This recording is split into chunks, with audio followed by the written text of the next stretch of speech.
In the 18th century, the Holy Roman Empire was approaching its inevitable collapse. This conglomerate of kingdoms, principalities, electorates, and free cities, which varied in their degree of dependence on the emperor, had long retained mostly formal attributes of state unity. Wars, political disputes, and economic conflicts raged among the empire's constituent parts. The confrontation between the mostly influential entities within the empire, the Austrian monarchy and the Kingdom of Prussia, gained particular significance.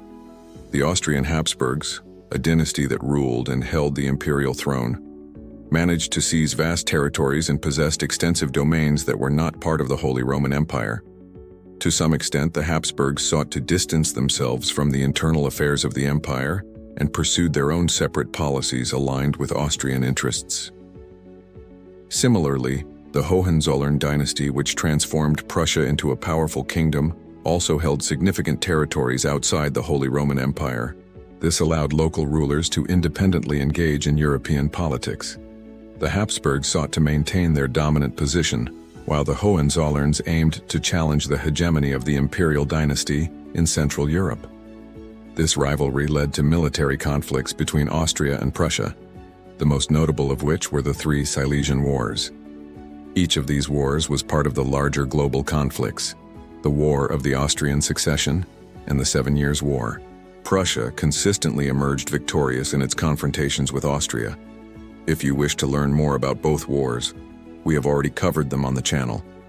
Links can be found in the description. Toward the end of the 18th century, Austria and Prussia participated in the partitions of the Polish-Lithuanian Commonwealth, allowing the Habsburgs and the Hohenzollerns to further expand their territories.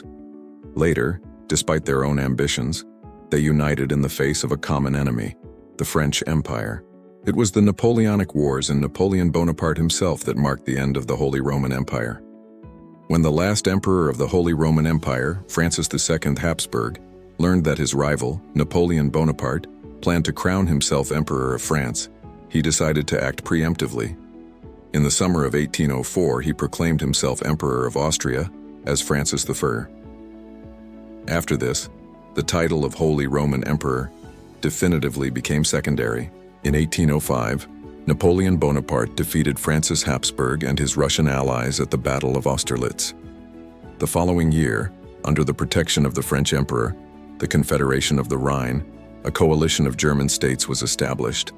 Its members then declared their secession from the Holy Roman Empire. Napoleon then issued an ultimatum to Francis.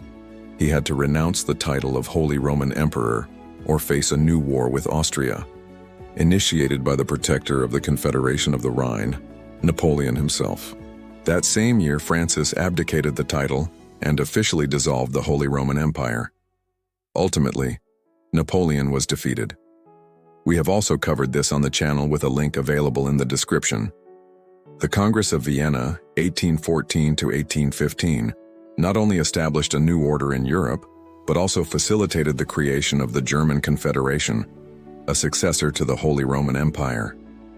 This confederation consisted of independent German-speaking states in Central Europe. The head of the confederation was the Austrian Emperor Francis I Habsburg, and its territories roughly corresponded to those of the dissolved Holy Roman Empire. Moreover, the most influential members of the new German Union were once again Austria and Prussia. However, a significant portion of their lands lay outside the boundaries of the German Confederation. Francis I Habsburg proclaimed himself Emperor of Austria. Napoleon dissolved the Holy Roman Empire and lost the Napoleonic Wars. And at the Congress of Vienna, European diplomats established the German Confederation. However, none of this altered the nature of relations between the Austrian monarchy and the Kingdom of Prussia, which continued their rivalry. The long-standing existence within such an ephemeral political entity as the Holy Roman Empire did not change the reality that the German and German-speaking populations of Central Europe had been divided for centuries and would eventually come to be united into a single state. The question was only which of the powerful European dynasties would succeed in creating a unified German state. The rivalry between Austria and Prussia, the Habsburgs and the Hohenzollerns, became the foundation for the emergence of two models of resolving the so-called German question. The Austrian option was the greater German path to German unification. Vienna would be the capital. The ruling dynasty would be the Habsburgs, the former emperors of the Holy Roman Empire. The Prussian option or lesser German path chose Berlin as the capital, and the Hohenzollerns as the ruling dynasty. But Austria and the Habsburgs would not be part of the new German state. The Austrian monarchy was a multinational and multi-ethnic state formation.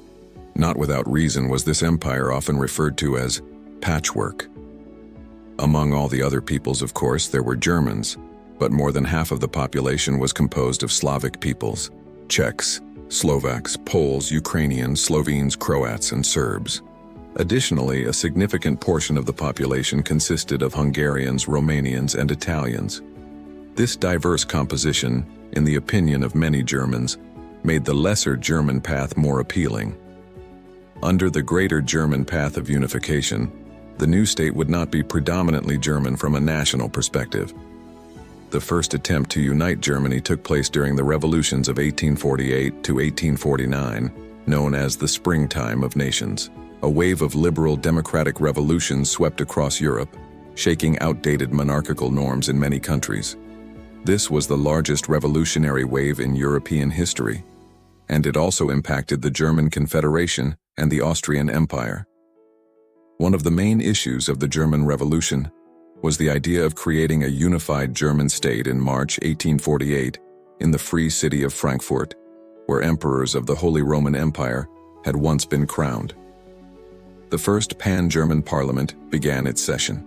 This was the Frankfurt National Assembly, which included delegates from all the states of the German Confederation, as well as representatives from German-populated regions of the Austrian Empire.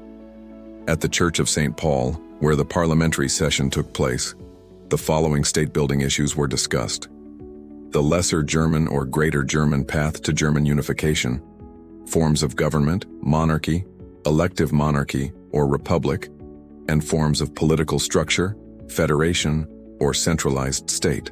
Due to the concurrent Austrian Revolution in the Habsburg monarchy, during which the government had already published a draft Austrian constitution, the Prussian option gained significant advantage and became the working option.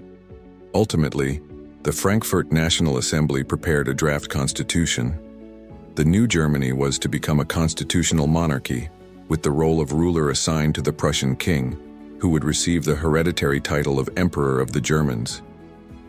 This proposal even received considerable support, but it met unexpected opposition. Friedrich Wilhelm IV refused to become emperor as he believed that the representatives of this parliament had no right to make such a proposal to him. Soon, the revolution escalated into an uprising. The German Confederation ceased to exist for 2 years, and the Frankfurt National Assembly attempted to unite the German states and create the German Empire, but ultimately failed. The German Revolution was suppressed by Austria and Prussia, which once again demonstrated their ability to unite against a common enemy when necessary. In 1850, the German Confederation was restored. In 1861, Friedrich Wilhelm IV died. The following year, his younger brother and successor, Wilhelm I, appointed Otto von Bismarck as the Prime Minister of Prussia. Bismarck immediately began implementing the lesser German path to unification into practice. Unlike the parliamentarians of the Frankfurt National Assembly, the Iron Chancellor saw the military strength of the Kingdom of Prussia as the main means of implementing the lesser German path to unification. In one of his first speeches in his new position, Otto von Bismarck declared, "Germany must take from Prussia not its liberalism, but its power. Prussia must unite and concentrate its strength at a favorable moment which has already been missed several times. The borders of Prussia, according to the Treaty of Vienna, do not favor the formation of a healthy, viable state. The great questions of our time must not be resolved through speeches and decisions by majority. This was the great mistake of 1848 and 1849, but through iron and blood." This speech by the Prussian Prime Minister later became famous worldwide, and the phrase iron and blood became a popular description of his foreign policy in the pursuit of German unification. It all began with the Second Schleswig War against Denmark. In the First Schleswig War, the Danish side managed to retain control over the duchies of Schleswig, Holstein, and Lauenburg, whose German-speaking population had organized uprisings against Danish rule and appealed to Prussia for assistance. Schleswig and Holstein had been in a personal union with Denmark for centuries, which is why the Danish king had been the duke of both territories for many years. At the same time, both duchies were members of the German Confederation. After the First Schleswig War, this special status of the duchies was confirmed. However, less than a year before the outbreak of the new war, Christian IX, who had recently become the King of Denmark, signed the so-called November Constitution. Schleswig was to have a shared parliament with Denmark. The Prussian side viewed this as a violation of the agreements regarding the status of the Schleswig Duchy and as an encroachment on its affiliation with the German Confederation. Prussia secured the support of the Habsburg monarchy, its competitor in the unification of Germany. As early as 1863, they occupied Holstein and issued an ultimatum to Denmark, which was rejected. In the winter of 1864, Prussian and Austrian troops entered the territory of the Schleswig Duchy, under the command of the experienced Prussian Field Marshal Friedrich Graf Wrangel. The United Army achieved victory after victory. By the summer of the same year, Prussia and Austria had occupied all of Jutland, forcing Denmark to accept an unfavorable armistice. According to the terms of the Treaty of Vienna, the Danish crown ceded the duchies of Schleswig, Holstein, and Lauenburg, which came under the joint control of the Hohenzollerns and the Habsburgs. Denmark lost approximately 40% of its territory, and the overall population of the country decreased from 2.5 million to 1.5 million. The Second Schleswig War is still considered a national trauma for Denmark. In the following year, Prussia and Austria signed the Convention of Gastein. According to its terms, Schleswig became a Prussian territory while Holstein became Austrian. Austria sold its rights to Lauenburg. The smallest of the three duchies was purchased by Prussia for 2.5 million Danish rigsdaler. Subsequently, disputes over control of Schleswig and Holstein became the trigger for the Austro-Prussian War, which is also frequently referred to as the 7 Weeks' War, the Fraternal War, or simply the German War. In this military confrontation, each side secured the support of several member states of the German Confederation. However, Prussia had an additional ally, the Kingdom of Italy. The presence of this ally directly influenced the course of events. The Austro-Italian War began almost immediately after the 7 Weeks' War and forced the Habsburgs to fight on two fronts. In the Austro-Prussian War, the decisive moment came at the famous Battle of Sadowa, also known as the Battle of Königgrätz, which was at the time the second largest battle in human history. It was this battle that truly determined the outcome of the long-standing Austro-Prussian rivalry. The Austrian forces commanded by Ludwig von Benedek, the commander of the Northern Army, established their positions southeast of the village of Sadowa, near the town of Königgrätz. The Habsburg Empire's army consisted of about 210,000 soldiers. The Prussian forces, on the other hand, were divided into three main groups. The Elbe army was stationed to the west of the enemy, commanded by Eberhard Herwarth von Bittenfeld. The First Army was located to the north under the leadership of Frederick Charles of Prussia, the king's nephew. The Second Army, although not yet fully present at the time, was en route and commanded by Frederick William, the king's son and successor. Overall, the Prussian forces numbered approximately 220,000 soldiers, with Helmuth von Moltke overseeing the general command of the entire Prussian military operation. The strategic positioning of these forces and their coordination would play a decisive role in the outcome of the Battle of Sadowa.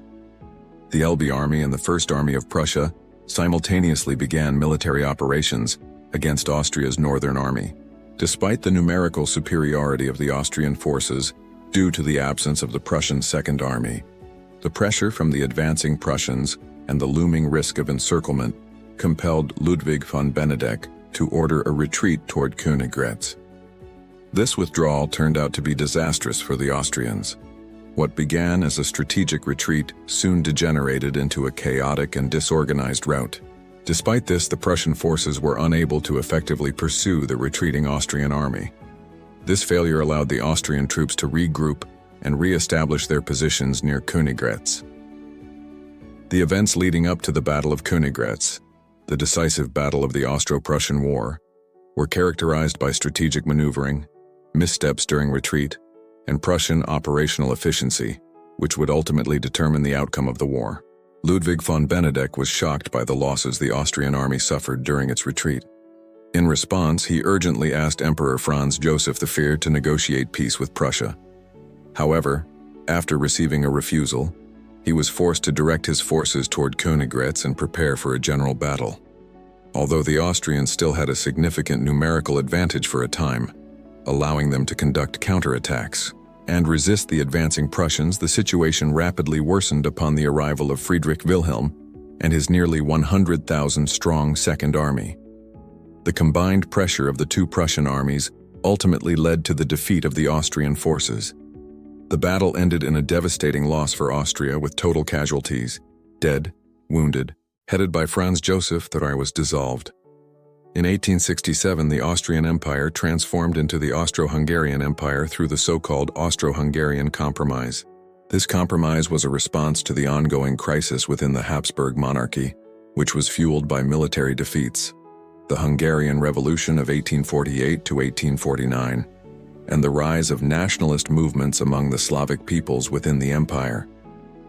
The defeat of Austria by Prussia, combined with this compromise between Franz Joseph I and the Hungarian national movement, marked the complete abandonment of the great German unification path by the Habsburgs. The Prussian king Wilhelm I and Bismarck now had only one opponent to defeat before finally uniting Germany in the form of the Lesser German solution.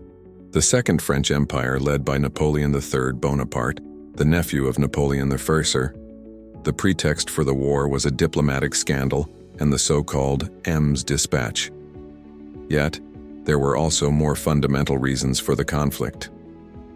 France sought to maintain its dominance in continental Europe and oppose the creation of a unified Germany, while Prussia was determined to complete what has been started.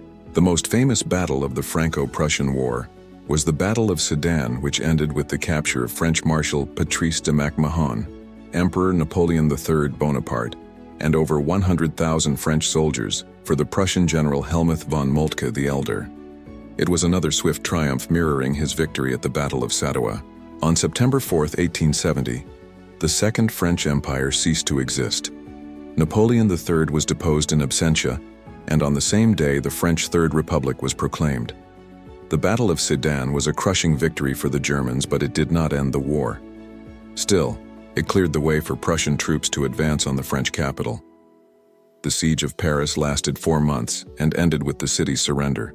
On January 18, 1871, in the Palace of Versailles, the Prussian aristocracy and military elite proclaimed Wilhelm I as German emperor, thereby establishing the German Empire. Otto von Bismarck, who led the process of unifying Germany, became the first imperial chancellor. Under the terms of the Treaty of Frankfurt in 1871, the French regions of Alsace and Lorraine were ceded to the German Empire, and France officially recognized William I of the House of Hohenzollern as German emperor. Prussia, William I, and the great Otto von Bismarck solved the German question of the 19th century. The Kingdom of Prussia transformed into the unified mighty German Empire.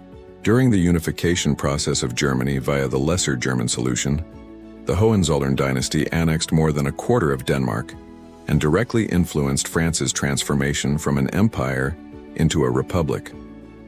The Habsburgs, meanwhile, were left with their patchwork Austrian monarchy, which 4 years before Germany's unification had already become the dualistic Austro-Hungarian Empire. To commemorate the 3 victorious wars, on the 3rd anniversary of the triumph over the French at the Battle of Sedan, Emperor Wilhelm I ordered the construction of the famous Berlin Victory Column in 1873. Although the unification of Germany was translated into reality via the Lesser German solution, the Pan-Germanism idea did not disappear entirely and continued to persist. After the German Empire and the Austro-Hungarian Empire were defeated in World War I, discussions about a possible unification with Austria resurfaced in the newly formed Weimar Republic.